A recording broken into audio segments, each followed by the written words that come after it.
Notre Dame is still a great college football job. I count only 6 jobs that I would say are above reproach, that regardless of what's been going on, regardless of who's been there or what the administration is or what the record was the previous season, there are great jobs. And Notre Dame is in those 6. USC is one of those, Texas is one of those, Alabama is one of those, Ohio State and Michigan, and Notre Dame. People will point to the academics and say that that's a difficulty in trying to make Notre Dame compete with schools like Alabama or Texas and such.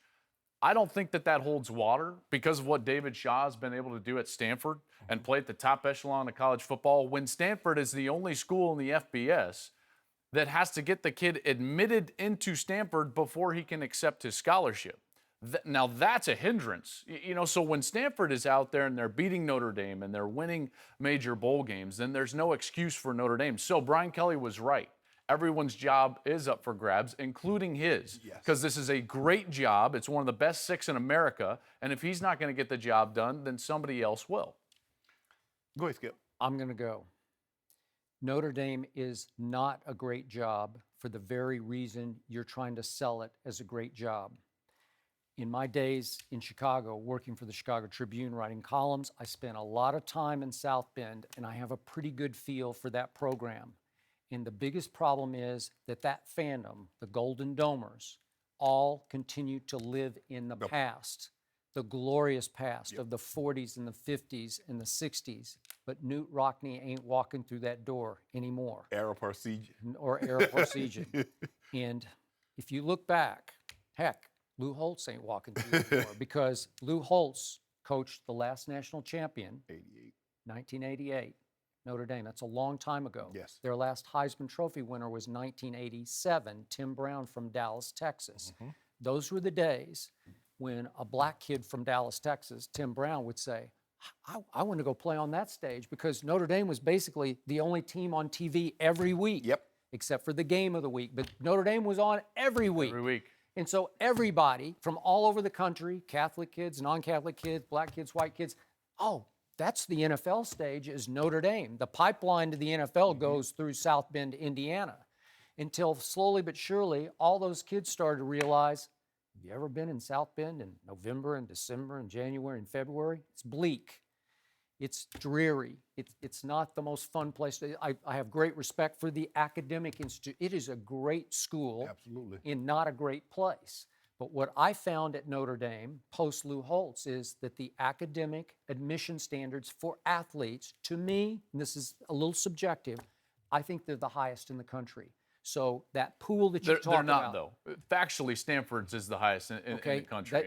Because Notre Dame people always argued that, and again, it gets technical, but they'd say, no, Stanford can get in. And I have covered a number of players who graduated from Stanford, and I must tell you, I would sit back and say, how did he get through Stanford? I don't know. And furthermore, you've been to Palo Alto. Oh, I have. Hey, it's great one of the trip. most beautiful places in the world. In the world. I mean, I'd live there tomorrow. It's a great place. I would not choose to live in South Bend tomorrow or go to school in South Bend.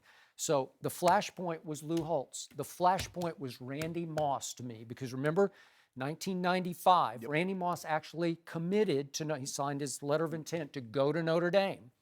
But Lou Holtz was trying to get him sort of through the back door into school, because he didn't really qualify academically the way the powers that be wanted him to qualify. And they went to war over Randy Moss. And Lou Holtz lost that. And Lou Holtz lasted one more year there. And his point was, and I don't want to put words in his mouth, but basically he was saying, what do you want? Do you want a national championship? Or do you want to have the greatest school in America? Because they don't always go hand in hand. Maybe you have to make some little concessions to winning a national championship. I want to let you go, but here's where your argument falls flat. You just lost to Duke.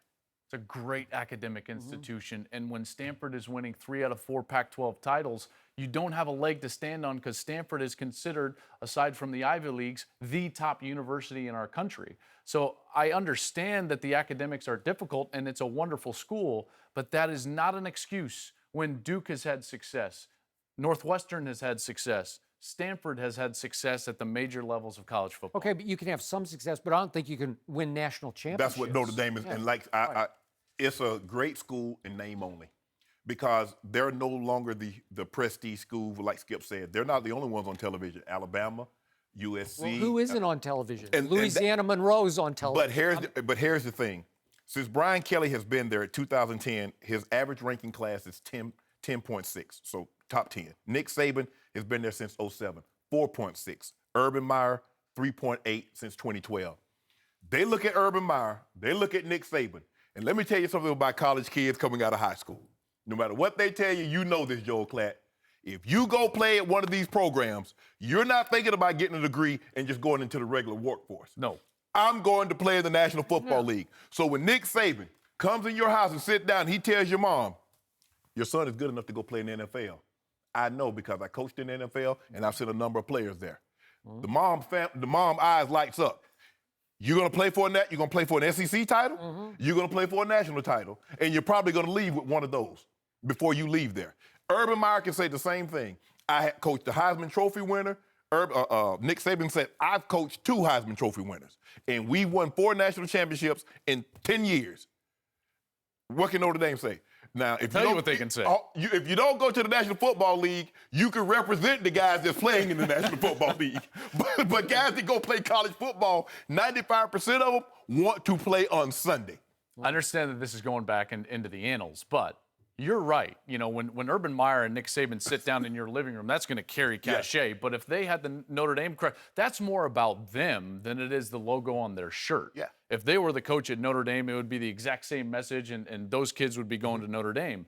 Plus, when whomever the head coach is, well, obviously Brian Kelly right now, but moving forward, what they can say, recruiting Notre Dame, is no college football program in the history of our sport has put more players into the National Football League than Notre Dame. Yeah, but they're going to say, well, hold up. In the past 10 years, where do you rank? See, if you go back through, yeah, absolutely. But if you go back to talk about the 30s, the 40s, the 50s, and 60s, when you had the 4 horsemen and you have all that, absolutely. But when they look at it now, all they see is Alabama, they see LSU, they see Ohio State, they see Florida. Where's Notre Dame on the list? Oh, it's not there. Notre Dame is not the Notre Dame that you, even when I grew up, when you grew up, Notre Dame was still a force. They're not that anymore. So, not to pile on, but since 1994, Notre Dame has had 1 top 5 finish. So that's 22 years, 1 top 5, and it was the Manti Te'o team that got crushed by Alabama and Nick Saban in the championship game. So, wouldn't you make an argument that that's more about head coaches than it is the institution? It's about the players. I agree. But guess who gets players? Coaches. Coaches recruit. But see, Brian Kelly's got, you know what, guys? You know, hey, you come to Notre Dame, you're going to get a great education, you get that degree. That degree is going to mean something. Nick Saban's coming in there. He's going to drop them four rings, national title rings. He's going to put them 2 pictures of 2 Heisman Trophy winners. And he says, look at all these guys that I sent first round, second round. Look at all these guys that play on Sunday.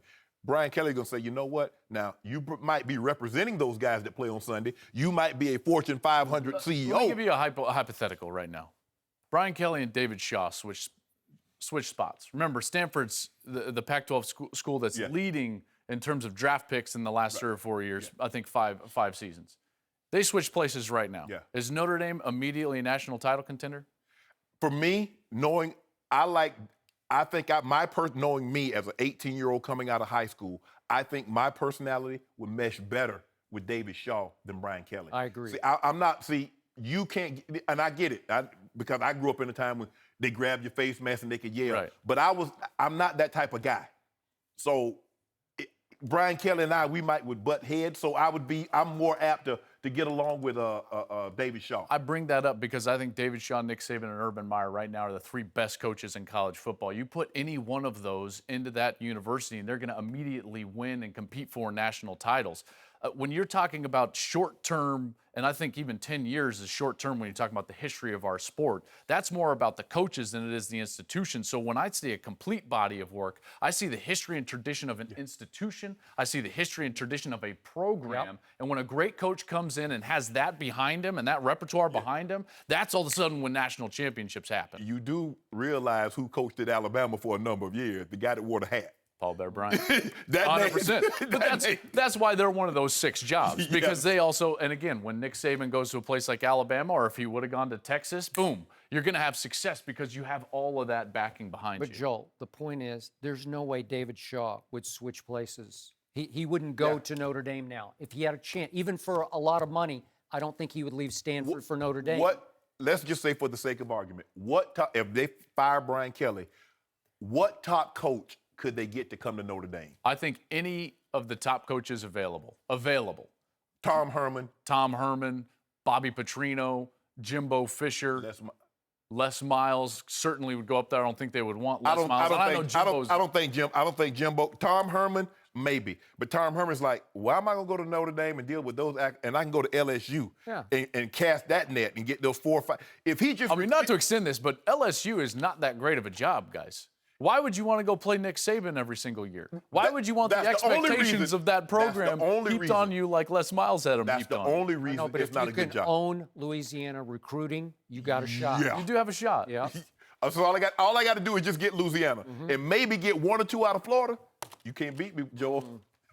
Do you really want to play Nick Saban every year? No, I don't. Division? I don't want to have to play him at all. You mean that defense that keeps giving up 43 points a game? I'd play that. 43.